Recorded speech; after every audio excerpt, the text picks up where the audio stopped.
Assalomu alaykum aziz do'stlar. Mana yana stadiondan videolarimizni davom qilamiz.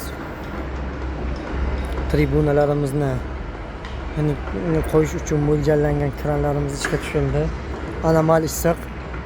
Faqat bog'chalar yoki maktablarda emas, balki bizga ham sezilib qoldi.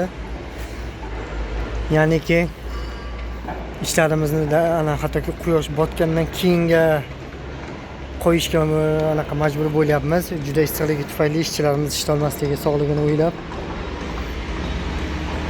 Nasib qilsa mana geodezistlarimiz ham tayyor turishibdi tribunalarimizni qo'yish uchun. Mana bu yerda turgan mana 4-blokimizdan boshlab tribunalarimizni qo'yishni davom qilyapmiz.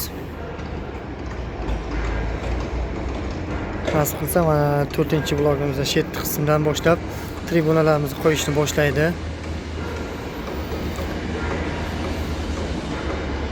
Kranlarimiz, ishchilarimiz kelishni boshlayapti uchun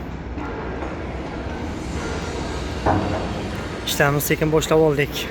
Bu yerda mana qolipchilarimiz, temirchilarimiz 7-blokni tribuna qismini, ya'niki turkchasida aytganda testeri kirishlar, o'zbekchasida mana bu lestnitsalarni, endi lestnitsa rus tilida bo'ladi uchun endi qanday zinalarni, har bitta bloklari, betonlari qo'yiladigan zinalarni, armaturalarni tagini tayyorlayaptilar, temirlarni to'qish bilan ovuralar.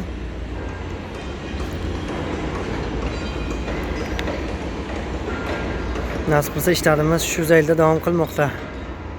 To'g'ri, biz professional bloger emasmiz yoki umuman bloger emasmiz. Shunchaki hobbi uchun, ya'niki do'stlar ko'rib turibsizlar uchun videolar qilib turamiz stadiondan.